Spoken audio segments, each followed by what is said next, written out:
Hi, my name is Emily Bascom, and I'm a fourth-year undergraduate student at the University of Washington's Information School. And I am here on behalf of the research team to talk about our paper, Is Someone Listening? Audio-Related Privacy Perceptions and Design Recommendations from Guardians, Pragmatists, and Cynics. This paper focuses on understanding how users experience the trade-offs between convenience and privacy caused by smart devices with the capability to record audio. People are increasingly surrounded by devices with the ability to record audio. The overwhelming majority of Americans own smartphones and keep their phones with them at all times. And smart speakers, whose primary interaction mechanism involves audio recording, currently have the fastest adoption rate of any technology. This suggests the potential for both users and their companions to be recorded by devices in their vicinity. A large body of work seeks to model users' general perspectives about their privacy. In the current study, we leverage a categorization scheme developed by Shoemaker and colleagues that shows users cluster into three groups: privacy guardians, privacy cynics, and privacy pragmatists. From this, we devised two key research questions. What are the concerns and needs of guardians, cynics, and pragmatists with respect to audio data? And what interface designs would best support each of these types of users? And collectively, what approaches should designers adopt that will meet the privacy needs of all of these groups? To investigate these questions, we conducted a two-part study to identify user-centered and privacy-conscious designs for devices that record audio data. We first conducted interviews and focus groups to explore users' perspectives on audio recording. We then used the themes from this formative work to create prompts for subsequent design sessions. Using these prompts, we conducted 3 in-person and 6 remote design workshops with a separate set of 14 participants to elicit user-generated design ideas for supporting privacy in the context of audio recording. We found that participants' behaviors differed by group. Participants differed along 4 axes. First, regulating their physical distance and voice when a microphone is active. 2, believing that audio data collection is a concern. 3, learning about downloaded apps. And 4, actively checking audio settings. For example, a majority of guardians said that they physically move away from smart devices or lower the volume of their voice when discussing something sensitive. In contrast, cynics reported occasionally but inconsistently engaging this behavior, while pragmatists reported rarely regulating their distance or voice when around a microphone.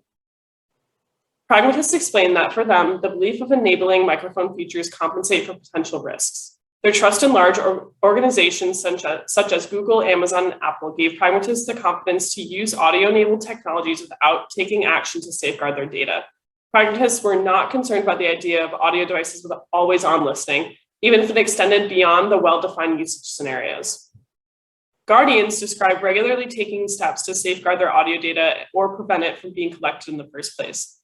They said that they avoid discussing sensitive topics in front of the device that can record audio, shut off features, and work to protect themselves from audio data collection by learning about the technologies they use. The participants described this background research as an essential prerequisite to using audio features.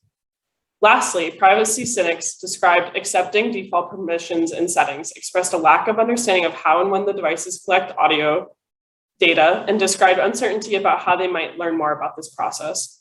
These participants lacked pragmatists' trust that technology companies would protect them, but also lacked guardian self-efficacy and confidence that they can protect themselves.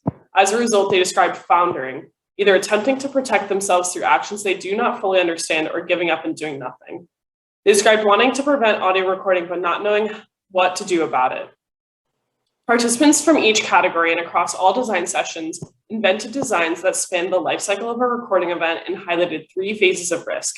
This suggests that protecting users' privacy with respect to audio data collection requires intervention at each of these points in time. Users provided concrete suggestions for supporting privacy in each phase. First, participants called for simplified interfaces that support informed choices when the user first adopts an experience that will access the microphone. Pragmatists emphasized their interest in quickly understanding the risk-benefit trade-off, and cynics wanted interfaces to ensure the user really understands what they're consenting to. But all participant groups highlighted the importance of this stage. Participants from each category came up with even more designs that intervened while the microphone records audio. Their collective design suggests when recording audio, interfaces should create a persistent indicator that makes it easy for users to recognize when recording is live and keep this indicator salient for the duration of the recording, create preemptive design solutions to inform users before the microphone starts recording, and help users understand who is recording audio and why. All user groups expressed a need for interfaces to surface the effects of past audio recordings to raise user awareness of general recording practices and their consequences.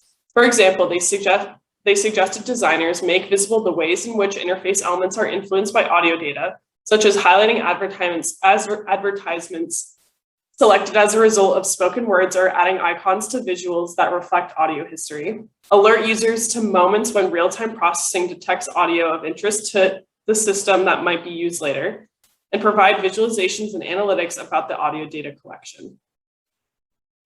Thus, this work offers two main contributions. First, we document the privacy needs of each of these user types in the context of audio recording and present corresponding design concepts.